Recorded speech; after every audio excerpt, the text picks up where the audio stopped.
Innal hamdalillah nahmaduhu wa nasta'inuhu wa nastaghfiruh wa na'udzu billahi ta'ala min shururi anfusina wa min sayyiati a'malina. Man yahdihillahu fala mudilla lahu wa man yudlil fala hadiya lahu. Wa ashhadu an la ilaha illallah wahdahu la syarika lahu wa ashhadu anna Muhammadan abduhu wa rasuluh. Ya ayyuhalladzina amanu taqullaha haqqa tuqatih wa la tamutunna illa wa antum muslimun. Ya ayyuhan nasu taqu rabbakumul ladzi khalaqakum min nafsin wahidah wa khalaqa minha zawjaha wa batha minhuma rijalan katsiran wa nisaa'a wattaqullaha alladzi tasaaluna bihi wal arham innallaha kana 'alaikum raqiba. Ya ayyuhalladzina amanu taqullaha wa qulu qawlan sadida yuslih lakum a'malakum wa yaghfir lakum dhunubakum wa man yuti'illaha wa rasulahu faqad faza fawzan 'azima amma ba'd. Fa inna asdaqal hadithi kitabullah wa khairal hadi hadi Muhammadin sallallahu alaihi wasallam wa syarrul umuri muhdatsatuha wa kullu muhdatsatin bid'ah wa kullu bid'atin dhalalah wa kullu dhalalatin finnar. Ma'asyiral muslimin, ikhwani fillah rahimani wa rahimakumullah. Kita meneruskan kembali pembahasan kitab Manzilatus Sunnatin Nabawiyah oleh Fadilatul Syekh Ad-Doktor Umar ibn Muslih Al-Husaini hafizahullah ta'ala. Kita masih membahas Al-Mabhathul Khamis, Manzilatus Sunnati fil Qur'anil Karim, tentang kedudukan sunnah yang ada di dalam Al-Quran. Maksudnya, datang ayat-ayat Al-Quran menjelaskan tentang kedudukan sunnah Nabi SAW. Nah, ini terbagi menjadi 8 poin. Di antaranya yang pertama, madalla ala wujubil imani bihi sallallahu alaihi wasallam. Ayat-ayat yang menunjukkan tentang wajibnya beriman kepada Rasulullah sallallahu alaihi wasallam. Berarti ketika disebutkan ayat-ayat tentang wajibnya beriman kepada Rasul, maka otomatis itu juga ayat-ayat tentang keagungan sunnah.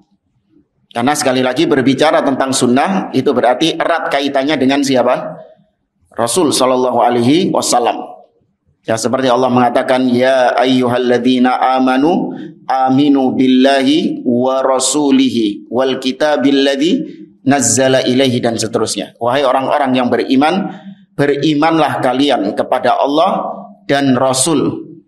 Ya, di situ ada penekanan beriman kepada Rasul. Ini berarti menunjukkan keagungan sunnah sallallahu alaihi wasallam. Tapi ini sudah kita bahas. Poin yang kedua, keagungan sunnah di halaman 94. Thaniyan, madalla ala annahu sallallahu alaihi wasallam la yantiqu 'anil hawa. Ayat-ayat yang menunjukkan bahwa Rasulullah sallallahu alaihi wasallam itu tidak berucap dengan hawa nafsunya.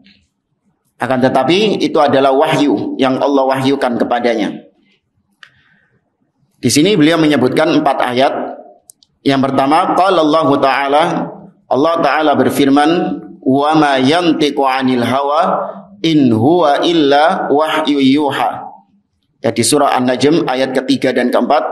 Dan tidaklah yang dia ucapkan itu dari hawa nafsunya.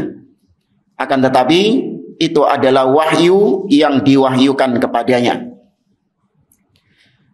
Dan ini insya Allah sudah ma'ruf, sudah diketahui bersama. Ayat yang mulia ini menunjukkan bahwa apa yang diucapkan Nabi SAW dari perkara-perkara agama itu bukan berasal dari diri beliau sendiri, tapi itu adalah wahyu dari Allah Subhanahu wa Ta'ala. Maka kalau itu wahyu dari Allah, berarti nggak boleh didustakan, nggak boleh dibentur-benturkan dengan akal. Kalau itu wahyu dari Allah, maka berarti kebenaran yang ada padanya itu sifatnya mutlak, absolut, bukan relatif. Ya, beda kalau itu datang dari hawa nafsu. Ya, kalau datang dari hawa nafsu, itu terkadang ada kemungkinan benar, tapi juga ada kemungkinan salah, keliru, relatif. Ya, tapi kalau itu datang dari Allah Subhanahu wa taala, maka berarti itu mutlak, absolut, sudah pasti benar, tidak mungkin keliru. Maka bagaimana mungkin yang mutlak, yang absolut kebenarannya itu didebat dengan akal yang kebenarannya itu absolut atau tidak? Tidak, relatif. Ya, sebagaimana orang-orang aklaniun atau orang-orang yang senantiasa lebih takdimul akli ala naql, lebih mendahulukan akal daripada dalil. Ya, kata mereka akal itu yang paling utama, sedangkan dalil itu harus tunduk dengan akal. Apa yang disepakati oleh akal maka berarti itu hak, namun apa yang bertentangan dengan akal maka itu tidak bisa diterima. Maka ini keliru. Ya, kok bisa ada akal yang sifatnya akal ini relatif, terkadang benar, terkadang keliru. Bisa menghukumi dalil yang kebenarannya itu adalah mutlak, pasti benar, qat'i. Ya enggak, akal kita ini kan terkadang membenarkan, terkadang salah di kemudian hari. Berapa banyak di antara kita yang sekarang kita menganggap itu perkara yang hak, namun seiring dengan berjalannya waktu ternyata akal kita tidak benar. Ternyata kita sadar bahwasanya apa yang kita pikirkan selama ini, apa yang ada di dalam akal kita itu ternyata nggak benar. Itu banyak. Itu akal satu orang saja berubah-ubah. Bagaimana lagi dengan 2 orang, 3 orang? Ya. Maka berarti akal kebenarannya itu relatif, sedangkan dalil kebenarannya mutlak. Termasuk sunnah Nabi SAW. Kemudian ayat yang kedua, qala ta'ala, Allah Ta'ala berfirman, wadhkuru ni'matallahi 'alaikum wa ma anzala 'alaikum minal kitabi wal hikmati ya'idzukum bih. Dalam surah Al-Baqarah ayat 231, Allah mengatakan, dan ingatlah atas nikmat-nikmat Allah kepada kalian dan apa yang Allah turunkan kepada kalian minal kitab, dari Alkitab yaitu Al-Quran, wal hikmah, dan al-hikmah, ya'idzukum bih, yang dengannya Allah memberikan nasihat kepada kalian. Di sini sisi pendalilannya, Allah menyebut Alkitab dengan al-hikmah. Al-hikmah itu apa? Kalau Alkitab Al-Quran, kalau al-hikmah sunnah. Di situ Allah menyebutkan wa ma anzala 'alaikum, dan apa yang Allah turunkan atas kalian. Yang diturunkan apa sama Allah? Yang pertama Alkitab, dan yang kedua adalah as-sunnah. Berarti as-sunnah itu juga dari Allah Subhanahu wa taala. Wahyu dari Allah Azza wa Jalla. Hanya saja redaksinya itu dari Nabi SAW. Adapun makna yang terkandung di dalamnya itu dari Allah Azza wa Jalla. Ya, redaksinya dari Nabi SAW. Kemudian yang ketiga, wa qala jalla sya'nuh, dan firman Allah, berkata Allah Subhanahu wa taala, wadhkurna ma yutla fi buyutikunna min ayatillahi wal hikmah. Dalam surah Al-Ahzab ayat 34, Allah mengatakan, wahai istri-istri Nabi, ingatlah kalian tentang apa-apa yang dibacakan di dalam rumah-rumah kalian. Apa yang dibacakan dalam rumah-rumah? Minal kitab wal hikmah, dari Al-Quran dan al-hikmah, yaitu as-sunnah. Nabi membacakan kepada mereka. Itu merupakan wahyu dari Allah Subhanahu wa taala. Allah gandengkan antara Al-Quran dengan as-sunnah. Kemudian ayat yang keempat, wa anzalallahu 'alaikal kitaba wal hikmata wa 'allamaka ma lam takun ta'lam wa kana fadlullahi 'alaika 'azima. Dan Allah turunkan atasmu Alkitab dan Al-hikmah. Ya, Al-hikmah as-sunnah diturunkan juga sama Allah Azza wa Jalla. Wa 'allamaka ma lam takun ta'lam, dan Allah mengajarkan ilmu kepadamu wahai Muhammad apa-apa yang sebelumnya tidak engkau ketahui. Wa kana fadlullahi 'alaika 'azima, dan sesungguhnya karunia Allah atasmu sangatlah besar. Kata beliau, wal hikmatu as-sunnah. Yang dimaksud hikmah di ayat-ayat yang tadi kita baca itu adalah as-sunnah. Wa qad akhbara jalla sya'nu annaha tanzil wa tutla. Dan di dalam ayat-ayat yang kita baca tadi, Allah mengabarkan bahwa hikmah, yakni as-sunnah, itu tanzil, diturunkan sama Allah, wa tutla, dan dibacakan. Menunjukkan itu dari Allah Azza wa Jalla. Sunnah itu dari Allah Subhanahu wa Ta'ala. Maka memperolok sunnah, ya, meremehkan sunnah, maksudnya sunnah di sini adalah apa yang datang dari Nabi Shallallahu Alaihi Wasallam, itu juga termasuk memperolok wahyu Allah Subhanahu wa Ta'ala. Sekarang yang ketiga, keagungan sunnah di dalam Al-Quran. Yang ketiga, madalla ala annahu sallallahu alaihi wasallam mubayyinun li kitabillahi ta'ala wa syarihun lahu. Ayat-ayat yang menunjukkan bahwa Nabi sallallahu alaihi wasallam itu adalah mubayyin, orang yang menjelaskan Al-Quran, dan syarih, orang yang mensyarah Al-Quranul Karim. Jadi manusia yang paling punya otoritas untuk menjelaskan Al-Quran, untuk menafsirkan Al-Quran, menerangkan Al-Quran adalah Rasulullah Shallallahu Alaihi Wasallam. Ya, ada orang-orang yang nggak mau menerima hadis Nabi Shallallahu Alaihi Wasallam kalau itu nggak ada di dalam Al-Quran. Ya, kalau nggak ada di dalam Al-Quran, kami nggak mau menerima hadis itu. Tapi kalau ada ayatnya di dalam Al-Quran sesuai dengan apa yang ada di dalam Al-Quran, maka kita terima hadisnya. Maka kita jawab, bagaimana dengan penafsiran para ulama-ulama terhadap Al-Quran? Maka kata dia, enggak apa-apa, ulama-ulama itu kan menafsirkan Al-Quran, kita ambil tafsir mereka. Maka kita jawab, kau kontradiksi. Tafsiran para ulama-ulama kau ambil, sedangkan tafsiran dari Nabi SAW justru kau tolak. Padahal manusia yang paling punya otoritas untuk menafsirkan Al-Quran siapa? Nabi SAW. Kita baca ayat-ayat yang menunjukkan hal itu. Yang pertama, Allah Ta'ala berfirman di dalam surah An-Nahl. Surah An-Nahl ayat 44. Allah mengatakan, wa anzalna ilaika dzikra litubayyina lin-nasi ma nuzzila ilaihim wa la'allahum yatafakkarun. Dan kami turunkan kepadamu wahai Muhammad adz-dzikra, peringatan-peringatan, yaitu Al-Quran. Litubayyina lin-nas, agar kau jelaskan Al-Quran itu kepada manusia, ma nuzzila ilaihim, atas apa-apa yang diturunkan kepada mereka, wala'allahum yatafakkarun, dan agar mereka berfikir. Ya, dalam ayat ini Allah Azza wa Jalla jelas-jelas memberikan otoritas kepada Nabi, litubayyina lahum, litubayyina linnas, agar kau jelaskan Al-Quran ini kepada manusia.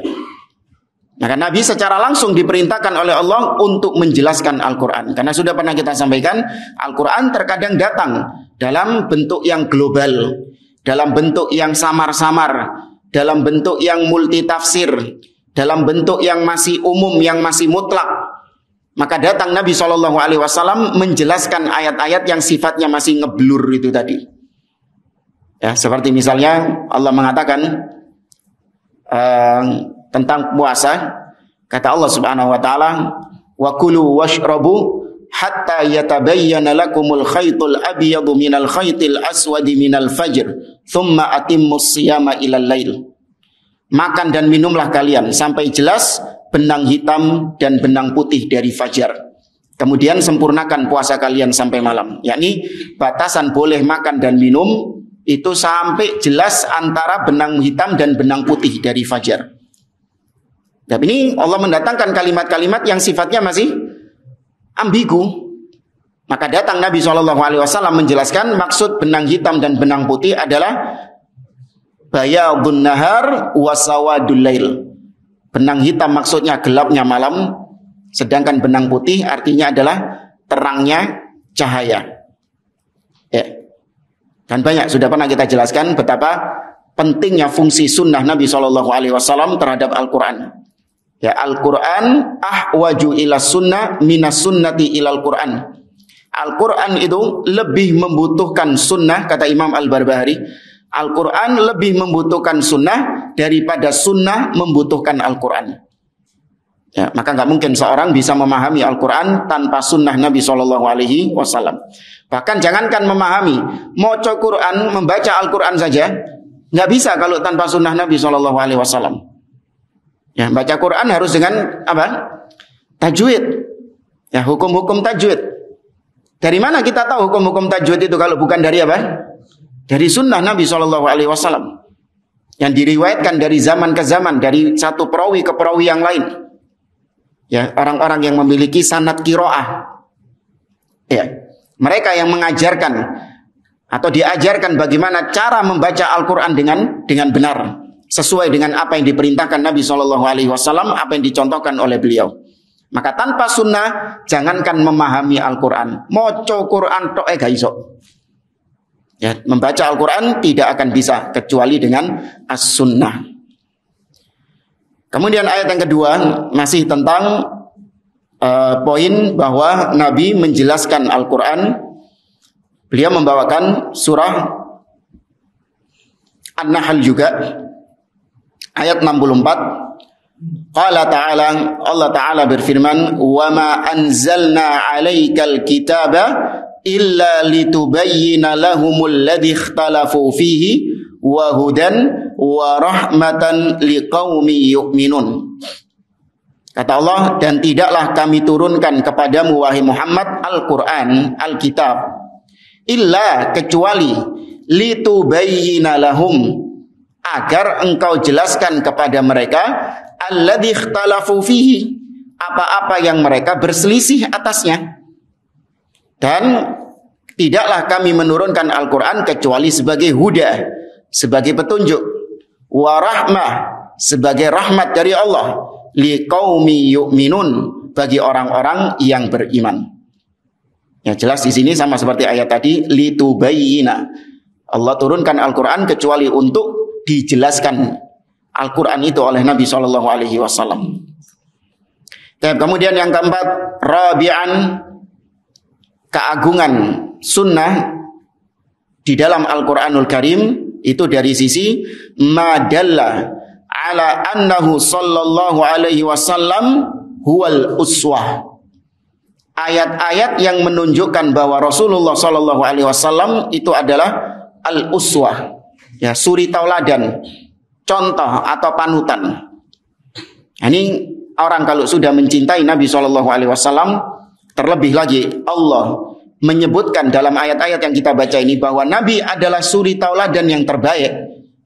Maka tidak ada jalan bagi seorang yang mengaku beriman kepada Allah, beriman kepada Rasul, untuk dia menjadikan idola-idola lain selain Nabi SAW. Ya. Orang kalau sudah cinta kepada Nabi, maka dia akan meniru Nabi SAW apa-apa yang ada pada beliau. Mulai dari yang paling awal, yaitu akidah. Meniru, mengikuti, meneladani akidahnya Nabi SAW. Kemudian ibadahnya Nabi, ya akhlaknya Nabi, ya muamalahnya Nabi, dan apa-apa yang berkaitan dengan Nabi SAW, kalau itu memang dibolehkan untuk ditiru. Karena ada yang nggak boleh meniru. Apa misalnya? Nggak boleh niru Nabi. Masalah nikah, ya nggak boleh. Jangan. Apanya? Iya, berkaitan dengan puasa misalnya. Ya, atau ada perkara-perkara yang memang itu berkaitan dengan kekhususan Nabi SAW. Ya, Nabi mengobati Ali bin Abi Thalib dengan diludahi matanya ketika sakit mata. Itu jangan ditiru dengan alasan Nabi kan uswah, teladan kita. Ya, maka kalau ada orang yang matanya sakit, tak ludahi sama saya. Oh, tambah picek motonya.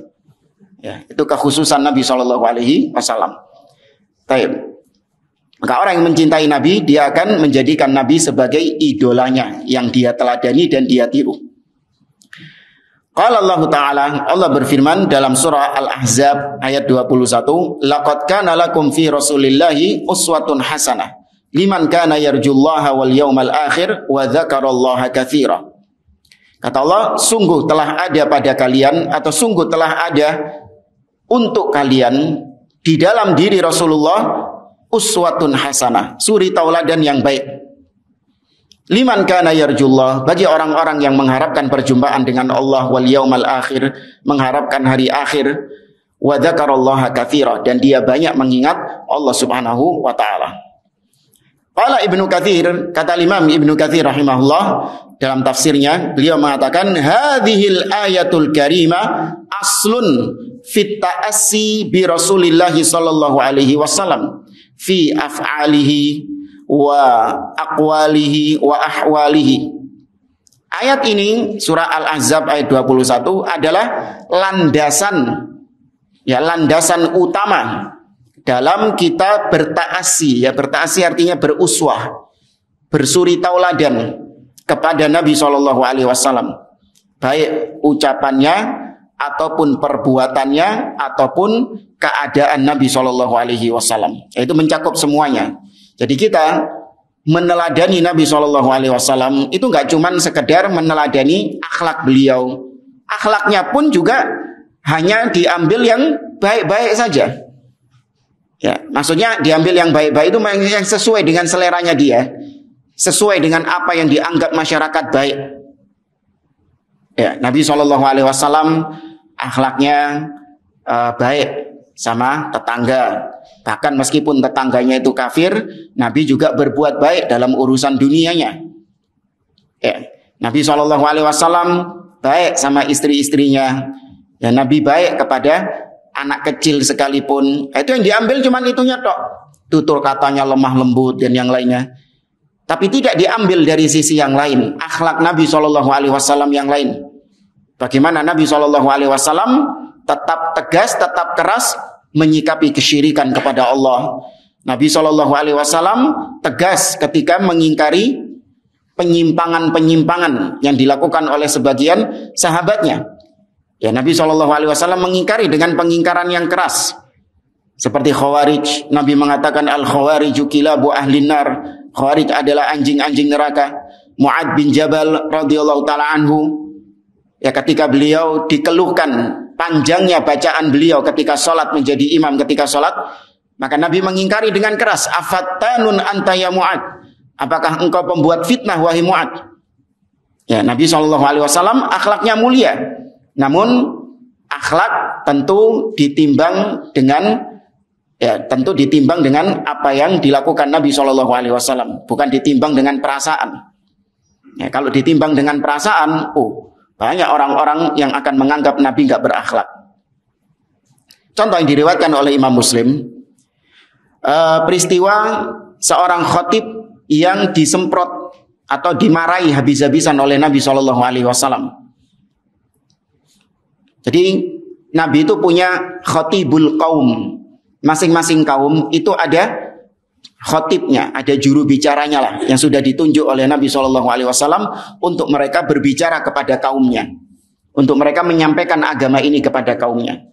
Nah, Nabi mendengar seorang khatib berbicara kepada kaumnya, mengatakan, man yuti'illaha wa rasulah faqad rasyad. Kata khatib ini, barang siapa yang taat kepada Allah dan Rasulnya, maka dia akan mendapatkan petunjuk. Wa may ya'sihima faqad ghawa. Barang siapa yang mendurhakai mereka berdua, maka dia telah tersesat. Ya, maka dia telah tersesat. Antum mendengar kalimat ini, ya biasa ya. Ya biasa saja, Ustaz, kan benar. Barang siapa yang mendurhakai mereka berdua, maka dia telah tersesat. Biasa saja. Tapi reaksi Nabi SAW luar biasa. Nabi ketika mendengar ucapan tersebut, Nabi mengatakan, bi'sa khatibul qaumi ant. Sungguh sejelek-jeleknya khatib kaum adalah engkau ini. Langsung Nabi SAW mengatakan itu kepada sang khatib tadi. Kenapa?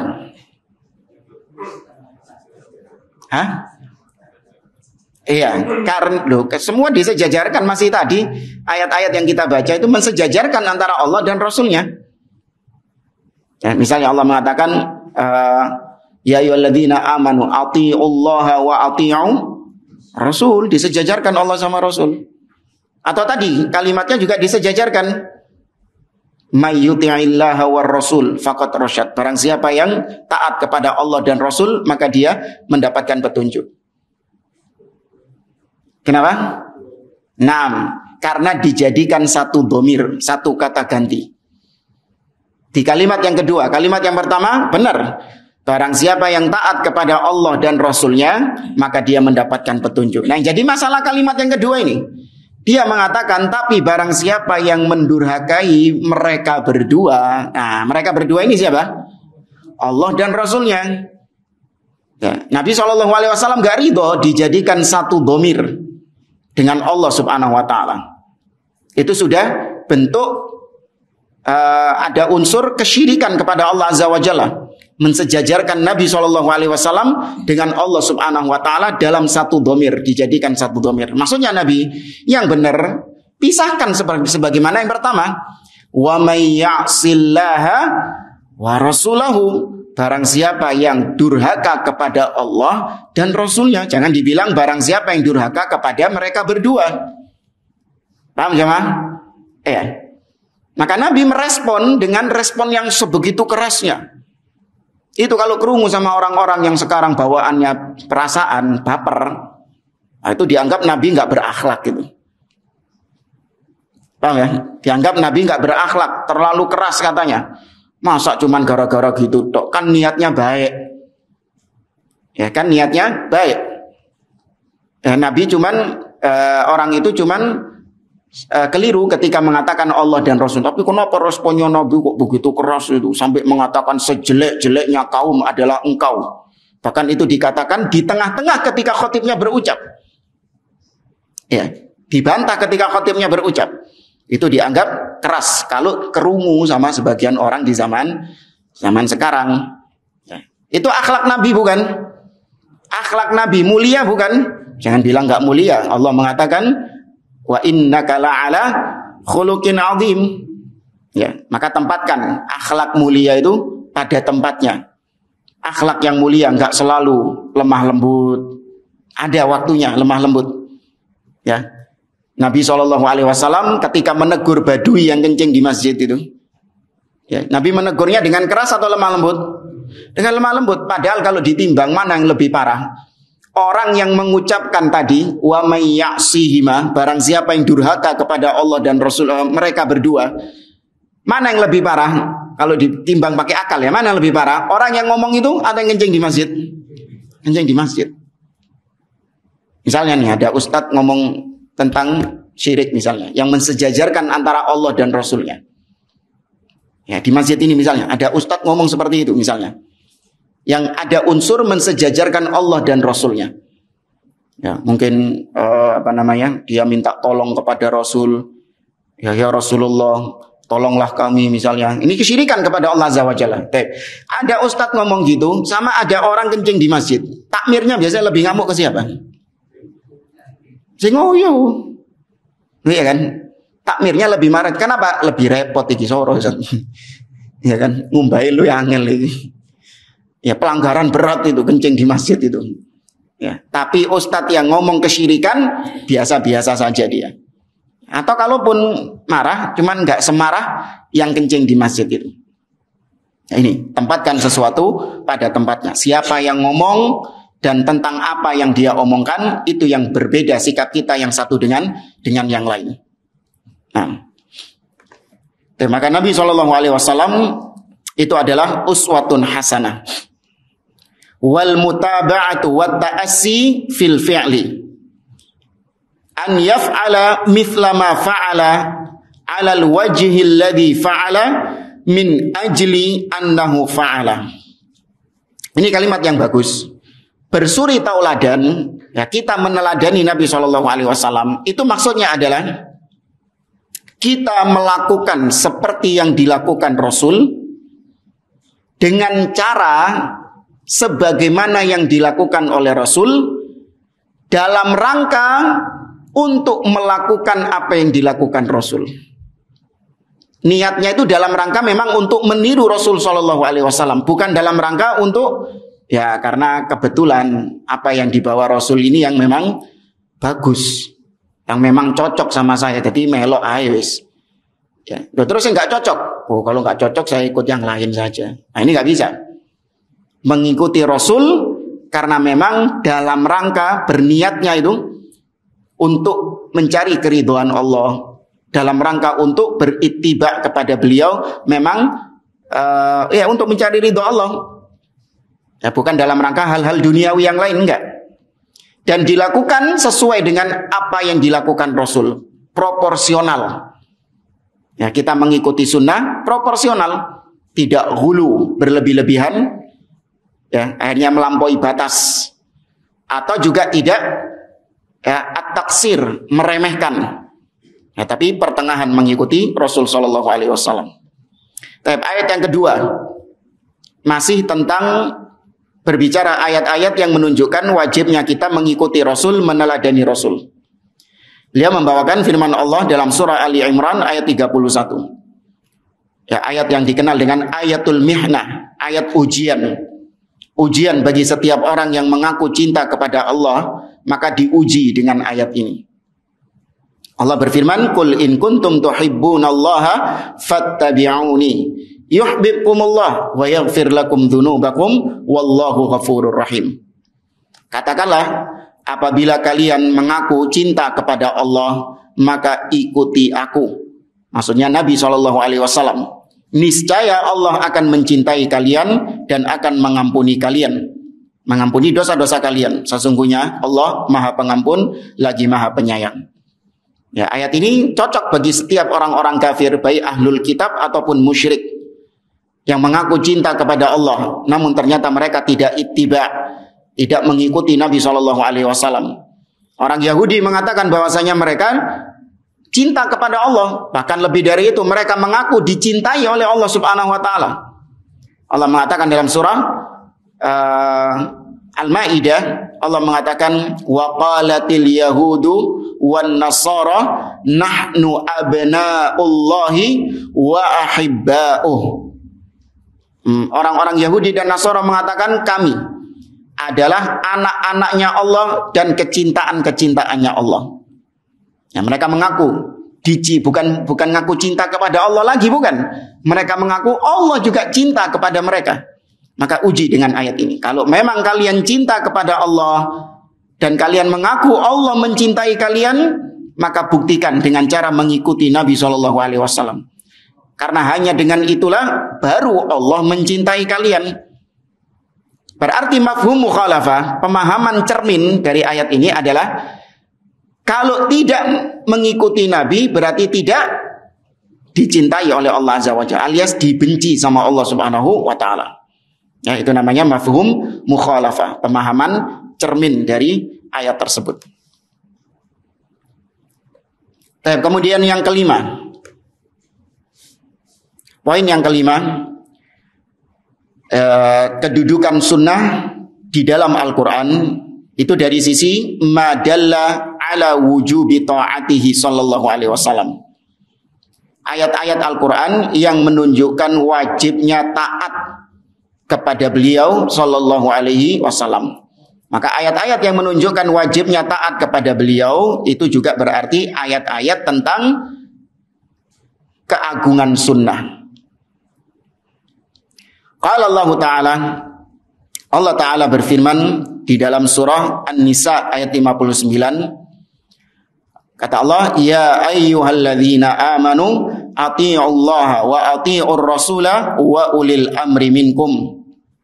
Wahai orang-orang yang beriman, taatilah Allah, taatilah Rasul dan ulil amr di antara kalian.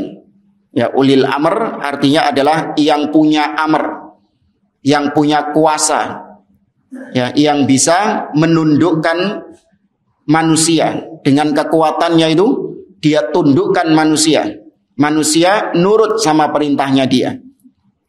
Ya. Sebagian ulama mengatakan ulil amri adalah dzu syaukah, ya, yang punya power, yang punya kekuatan. Ya, maka ulil amr itu ditafsirkan oleh para ulama. Yang pertama adalah al-ulama. Ya, para ulama itu adalah ulil amr dalam perkara-perkara agama. Sedangkan dalam perkara-perkara duniawi, ulil amr adalah al-umara, ya, para penguasa yang memang memiliki kekuasaan. Ya, bukan kekuasaan yayasan, bukan. Ketua yayasan, ketua takmir, ketua organisasi, ketua partai, bukan. Itu bukan ulil amr dan tidak ada baiat atas mereka. Barang siapa yang membaiat ya organisasi-organisasi seperti ini, maka itu baiat yang bid'ah. Baiat hanya kepada ulil amr, yaitu penguasa kaum muslimin yang punya kekuatan, yang punya kekuasaan. Kaum muslimin tunduk di bawah perintahnya. Kemudian kata Allah, fa in tanaza'tum fi syai'in farudduhu ila Allahi war Rasul in kuntum tu'minuna billahi wal yaumil akhir. Dzalika khairun wa ahsanu ta'wila. Apabila kalian berselisih tentang sesuatu, maka kembalikan kepada Allah dan Rasulnya. Ini ayat menunjukkan bahwasanya kembali kepada Allah dan Rasulnya itu merupakan perintah Allah di dalam Al-Quran. Ya, karena ada ahli bid'ah yang kepanasan dengan jargonnya salafi, kembali kepada Al-Quran dan Sunnah. Ya, kata mereka, yang balik odewi, kembali kepada Al-Quran dan Sunnah. Ya, kita nggak pernah kemana-mana kok, kata dia. Kita nggak pernah meninggalkan Al-Quran dan Sunnah. Kok disuruh kembali kepada Al-Quran dan Sunnah? Tuh efeknya bid'ah itu. Ngerosok gak tahu ninggalno Al-Quran dan Sunnah, padahal lu belakrak nang dindi deh. Ya, sudah keluyuran kemana-mana jauh dari Al-Quran dan Sunnah. Tapi ketika diperintahkan kembali kepada Al-Quran dan Sunnah, sombong. Ya, dia mengatakan, ya kita nggak kemana-mana kok. Ya, kembali kepada Al-Quran dan Sunnah itu bagi yang meninggalkan Al-Quran dan Sunnah. Kita dari dulu nggak meninggalkan Al-Quran dan Sunnah. Tuh. Ini efek buruk bid'ah. Menganggap bahwasanya dirinya di atas kebenaran. Padahal sudah jauh dari Al-Quran dan As-Sunnah. Kemudian sebagian ahli bid'ah mengatakan, kembali kepada Al-Quran dan Sunnah itu adalah jargon yang menyesatkan, kata mereka. Karena tidak mungkin seorang bisa langsung kembali kepada Al-Quran dan Sunnah tanpa para ulama. Ya, nggak bisa memahami Al-Quran dan Sunnah tanpa para ulama. Ya, sehingga jargon kembali kepada Al-Quran dan Sunnah ini jargon yang menyesatkan, kata mereka. Ya, harusnya kembali kepada ulama, bukan kembali kepada Al-Quran dan As-Sunnah. Maka dijawab oleh para ulama, ini syubhat. Betul, kita tidak menganggap, kita tidak meremehkan peran para ulama. Akan tetapi, para ulama yang mereka berbicara tentang Al-Quran dan Sunnah, ucapan mereka juga kita timbang dengan apa? Dengan Al-Quran dan Sunnah. Nah, semua ucapan para ulama kemudian ditelan mentah-mentah, dipahami mentah-mentah, diterima mentah-mentah, enggak. Ya, tapi tetap ditimbang lagi dengan Al-Quran dan Sunnah. Kemudian juga betul kita tidak bisa memahami Al-Quran dan Sunnah kecuali dengan melalui para ulama yang menjelaskannya kepada kita. Tapi ada kadar minimal. Ya, ada kadar minimal. Meskipun tanpa para ulama kita bisa paham tentang ayat Al-Quran dan As-Sunnah, ayat-ayat yang sifatnya itu mudah untuk dipahami, meskipun dengan pemahaman kadar paling minimal. Contoh misalnya,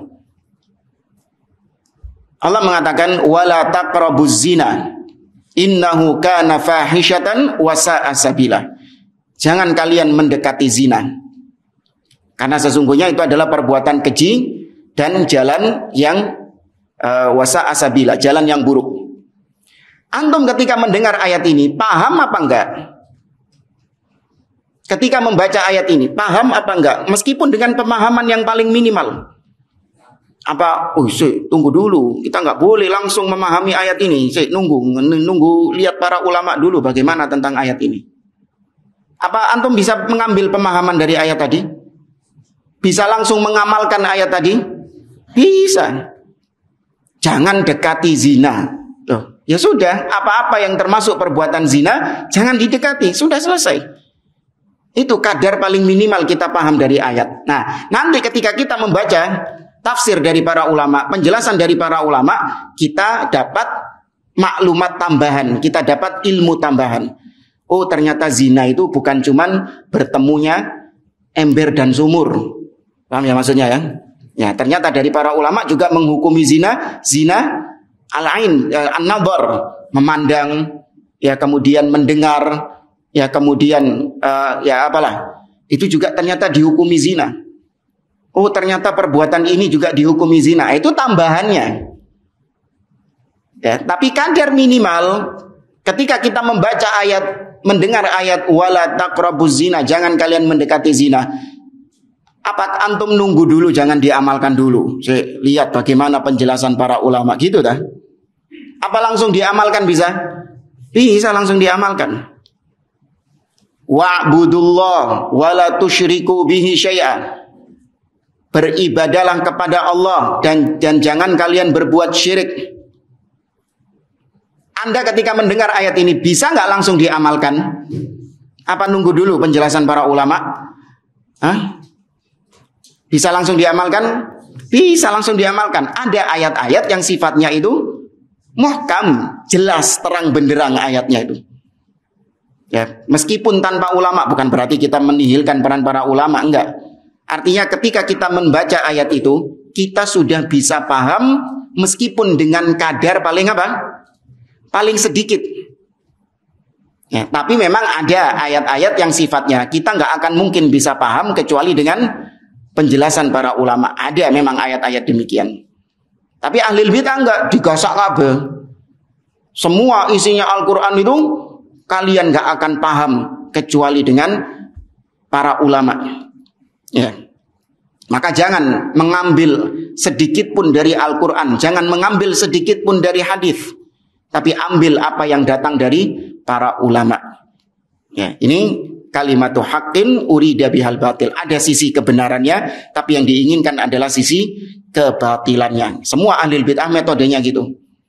Ya, nggak mungkin mereka mendatangkan sesuatu bid'ahnya itu, nggak mungkin mereka mendatangkan yang full kebatilan. Pasti ada sisi apa ya? Hak, ada sisi kebenaran. Ya, sisi kebenaran itu yang bikin sebagian orang tertarik ngincipi. Ya, tertarik untuk mengikutinya. Sisi kebenarannya itu. Oke, maka benar, farudduhu ilallahi wa rasul, kembalikan kepada Allah dan Rasul, yaitu kembali kepada Al-Quran, dikembalikan kepada Al-Quran dan Rasul. Ketika dulu masih hidup langsung kepada orangnya, tapi setelah beliau wafat maka kembali kepada Rasul, artinya kembali kepada as-sunnah. Ini maksudnya, ini pengagungan terhadap sunnah, ya, kembali kepada sunnah. In kuntum tu'minuna billahi wal yaumil akhir, jika kalian memang beriman kepada Allah dan hari akhir, dzalika khairun, itulah yang baik, wa ahsanu ta'wila, dan akibatnya lebih baik. Qala Ibnu Katsir mengatakan, ati'ullah ittabi'u kitabah. Maksud daripada ayat tadi, ati'ullah, taatilah Allah, maksudnya adalah ittabi'u kitabahu, ikutilah kitabnya, maksudnya Al-Quran. Wa ati'ur rasul, sedangkan yang dimaksud Allah wa ati'ur rasul, dan taatilah Rasul, kata Imam Ibnu Katsir, khudu bisunnatihi, ya ambillah sunnah beliau, ya ambil sunnah beliau. Ayat yang kedua, wa qala Allah Ta'ala, Allah berfirman, may yuti'ir rasula faqad ata'a Allah wa man tawalla fama arsalnaka alaihim hafidha. Barang siapa yang taat kepada Rasul, maka sesungguhnya dia taat kepada Allah. Nah, ini digandengkan taat kepada Rasul, taat kepada Allah dengan taat kepada Rasul. Itu poin yang ingin ditekankan sama beliau. Di ayat sebelumnya juga tadi, ya ayyuhalladzina amanu atiullaha wa atiur rasul. Di ayat ini, man yuti'ir rasul faqad ata Allah. Barang siapa yang taat kepada Rasul, maka sesungguhnya dia sedang taat kepada Allah. Nah, ini menunjukkan tidak ada ketaatan kepada Allah kecuali dengan cara taat kepada siapa dulu? Rasul. Kecuali dengan menjalankan sunnah Rasul. Maka dari sini disimpulkan bahwa bid'ah itu bukan ketaatan kepada Allah Subhanahu wa ta'ala. Dapat poinnya? Bid'ah itu bukan bentuk ketaatan kepada Allah Azza wa Jalla. Kenapa? Karena bukan dari siapa? Bukan dari Rasul Sallallahu Alaihi Wasallam. Iya, tapi kan saya niatnya memang taat kepada Allah. Masih ya niatmu taat kepada Allah. Namun kalau itu tidak melalui taat kepada Rasul, maka ketaatanmu kepada Allah dianggap apa? Dianggap nihil. Dianggap percuma. Ya, tidak ada nilainya ketaatanmu kepada Allah kalau itu tidak melalui taat kepada Rasul Sallallahu Alaihi Wasallam. Maksudnya dengan mengikuti sunnahnya. Ya, maka bid'ah itu bukan dari Rasul. Kalau bid'ah ini dipakai untuk mentaati Allah, dipakai untuk mendekatkan diri kepada Allah, maka enggak malah semakin dekat, justru semakin ngado, semakin jauh. Wa man tawalla, dan barang siapa yang berpaling, fama arsalnaka alaihim hafizah, dan aku tidaklah, kata Allah, tidaklah kami mengutusmu wahai Muhammad sebagai penjaga atas mereka. Ayat yang ketiga, wa qala ta'ala, Allah berfirman, qul wa atii'ullaha wa atii'ur rasul wahdharu, dan taatilah Allah dan taatilah Rasul, wahdharu, dan waspadalah. Fa in tawallaitum, apabila kalian berpaling, fa'lamu annama ala rasulinal balaghul mubin, bahwasanya tidaklah atas Rasul kami kecuali hanya sebatas menyampaikan saja, ya, memberi kabar atau menyampaikan saja. Sama seperti tadi, atiullah wa atiur rasul. Yang keempat, wa qala Allah Ta'ala, Allah berfirman, ya ayyuhalladzina amanu stajibu lillahi walir rasuli idza da'akum lima yuhyikum wa'lamu annallaha yahulu bainal mar'i wa qalbihi wa annahu ilaihi tuhsyarun. Wahai orang-orang yang beriman, penuhilah, ijabahilah Allah dan Rasulnya apabila dipanggil, kalian dipanggil oleh Allah dan Rasulnya kepada perkara-perkara yang bisa menghidupkan kalian. Dan ketahuilah, sesungguhnya Allah menghalangi antara manusia dengan hatinya. Ya, sesungguhnya Allah itu pertengahan antara dia dengan hatinya, kita dengan hati kita. Itu di tengah-tengahnya ada Allah Subhanahu wa Ta'ala. Maksudnya Allah yang membolak-balikkan hati kita. Ya, dan sesungguhnya Allah, dan sesungguhnya kepada Allah lah kita akan dikembalikan. Ai istajibu lillahi walir rasul. Ijabahilah panggilan Allah dengan dan panggilan Rasul bitta'ah, dengan melaksanakan ketaatan kepadanya. Idza da'akumur rasul, apabila Rasul menyeru kalian, lima yuhyikum minal haq, untuk menghidupkan kalian di atas kebenaran, wabadiru ilal istijabah, bersegeralah kalian menyambut panggilan Rasul. Ya, bersegeralah mengijabahi, mengiyakan panggilan Rasul itu. Qabla alla tatamakkanu minha, segera sebelum kalian gak mampu untuk mengijabahi panggilan Rasul itu.